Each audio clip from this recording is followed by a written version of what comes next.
when you enter in the school grounds and the school facility, right? If you notice, you notice that the gate here, right? It has no gate to secure the grounds for when the children are playing during the lunch hour, right? For this reason, children, of the incident that occurred around the 17th of March, right, whereby 8 of the young school girls were interfered with at knife point on the said grounds, right? We have our children, 493 of our children being locked in that small compound every day.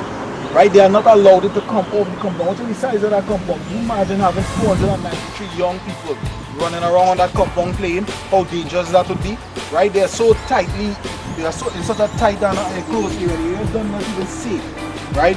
When you look at the fence line throughout the whole school ground, throughout the whole school facility, look under the tree. Look how easy it is for children to access the facility. Because MTS rules and laws right now, which only provides us with one security guard for 493 students and 27 or so teachers, which brings us into the 500 number, right? That security guard has to stay at the front gate. I do that walk, so if you'll follow me, you can see what I'm trying to show you here. Doesn't have the protection of the school, right? It's so mediocre compared to schools where parents have money. The kind of things they would do. The fence line that you're seeing here now, right? Done more than 15 years now, right? It has been changed and changed and changed. But the ministry didn't care enough about our children to actually come out on their own and do it, right? So the community-based group, again, sponsored by BP, have to come out and do this. We have to come out and do this, right? To make sure that our children are safe. Now it has reached the state whereby we are calling on the ministry to accept their roles and responsibilities, to accept what they are taking our taxpaying dollars to do, to accept that and come out, take our taxpaying dollars, stop putting it in their pocket, and come and fix our school, come and fix our fence line, protect our children. Without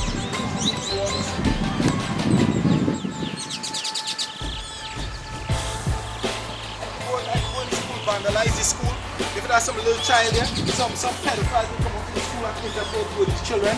Right? That's right? They cannot be used because they are not fit for use. Right? They are below industry standards. Children cannot go in there. Right?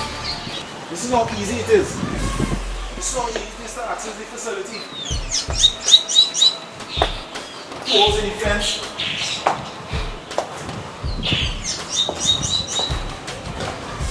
Watch the ceiling. Watch how the ceiling falling down. Right? Watch the water. Watch the big water marks. Watch how this leaking. Right? This here, right? Is look, dogs running out of the school, all kind of thing. To the bathroom facilities. Right? Again, you have 11 working bathrooms. 11 working bathrooms. Right? For 493 students. 493 students.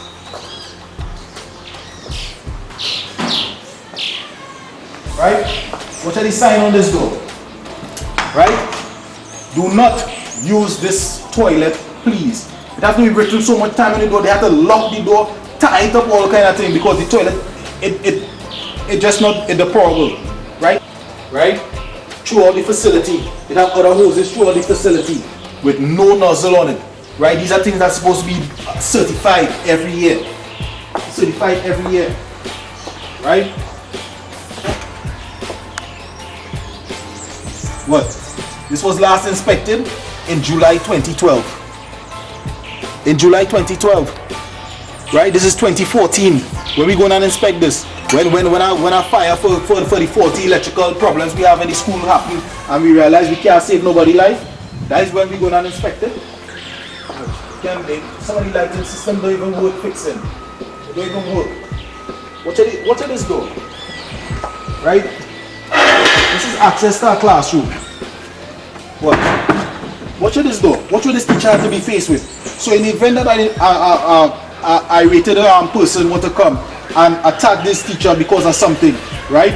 How this teacher is supposed to protect herself and the children inside the classroom? Watch. That breaking down now for now. Now for now. Right? Look at the conditions of these doors. Good. It can't even lock. The door done rotting off, all kind of thing.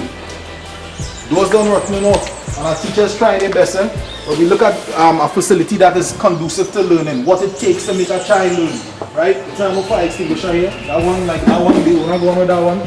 Conducive to learning, right? In the event rain start to fall, we feel our water and that breeze start to blow hard. We have a storm, a natural disaster, hurricane. How are you gonna protect them children and them inside a classroom like that? The doors can't even lock. What the teacher is supposed to do? Stand up and brace the door?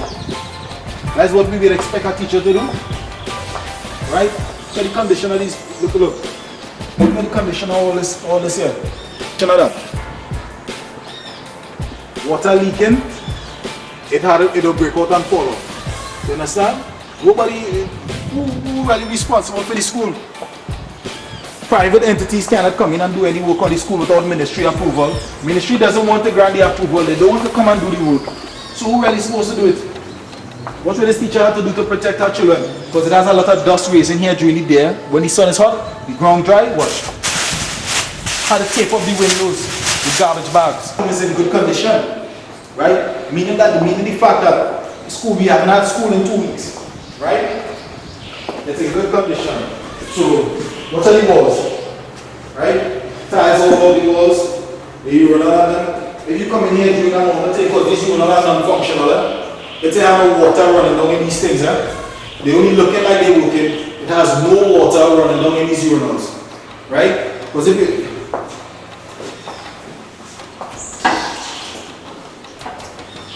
all the urinals are off. Right? Remaining off. Now what's this bathroom? You come in this bathroom here. Right? What your doors are seeing here? What you seeing on these doors? Outer order.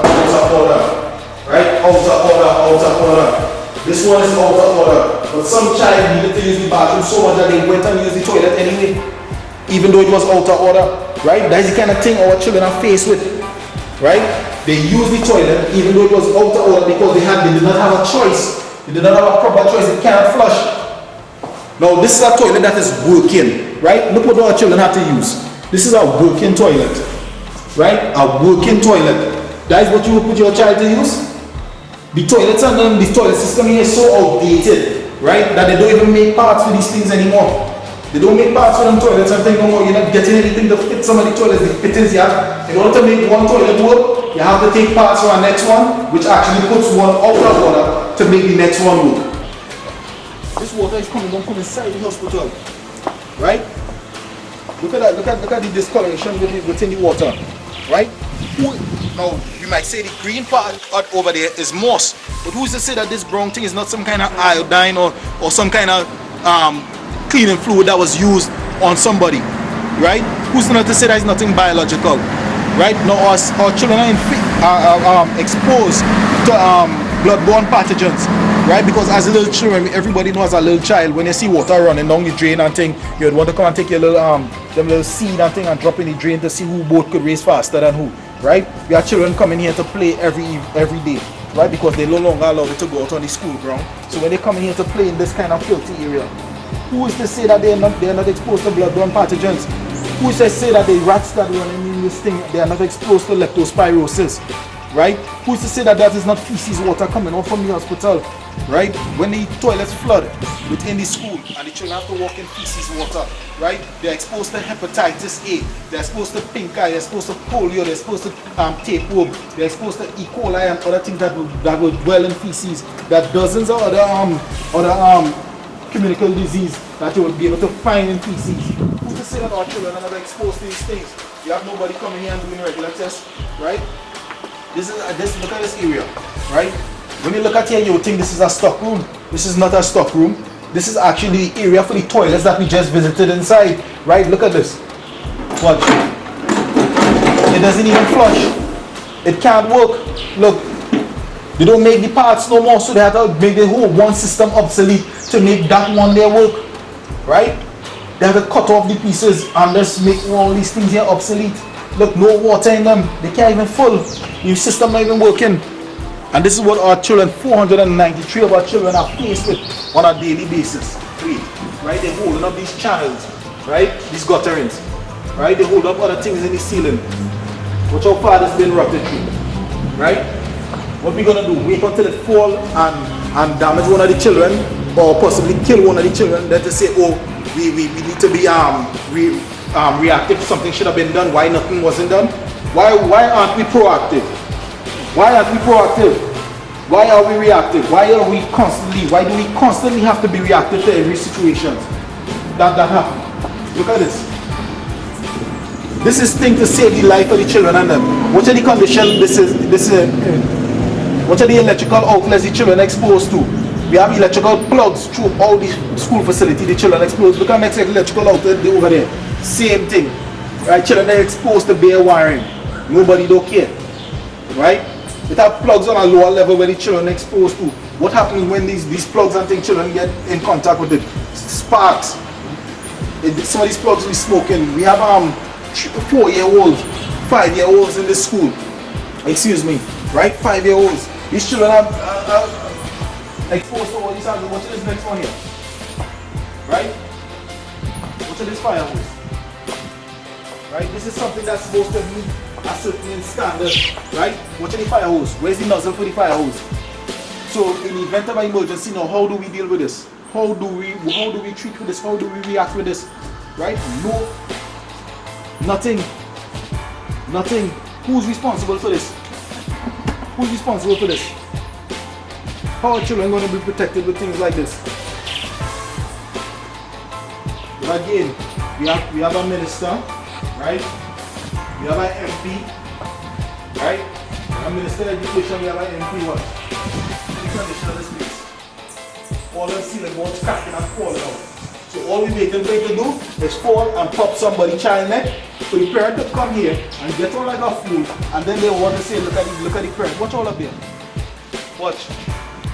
Now, during the December program, right? During the December program, this would have been paid for. Watch this. Watch this. These are things that would have been paid for to be fixed during the December program. Right? In December 2013, our tax-paying dollars would have been used to fix these issues. Watch these things. Alright, less than 4 months later. Look at the electrical hanging out there. Right? So how well was it fixed? And imagine that this is the area that they want to confine our children to during the lunch period since the incident of March the 17th. Our children are confined to this area that are at risk every day and on a daily basis. On a daily basis. For the failing the children at the school. Constantly failing the children. Right? That is the bottom line. And look at the parents standing out there. What do you feel those parents are standing out there for? Those parents standing out there to let all they know that all they have failed the children and all they have, by extension, failed the people of Mayaro. That's why their parents standing out there. They're not standing out there just for kicks. But I enter the same way I come in through a hole in the fence. You understand? Through a hole in the fence. It's the same way I come in, the same way I go. If you go by the principal office, you see that it only have one exit, one entrance. So in event of emergency, what's going to happen to them children inside or the principal and the teachers who inside that office? There's somebody going to get dead. You understand? And that is the risk we as people want to take within this community. But again, we have a minister and an MP that's sitting there, getting paid, and they obviously just don't care. I am Dexter Douglas, President of the Mayaro government, Pt2, and I'm letting the minister, I'm letting the MP, I'm letting the Ministry of Education and all the powers that be that get our tax-paying dollars know that this issue would not rest. These issues are not going to rest. At the end of this 4-day, we have more things coming, and we are letting you all know that we are going to take it to a higher level. All those that are supposed to be held accountable would be held accountable. You are receiving our tax-paying dollars to ensure that our children are safe in school, and under your care, do your duty, act responsibly. Same thing. We fed up bodies. Same thing. We fed up bodies. Same thing. Victory score. Right now. Victory score.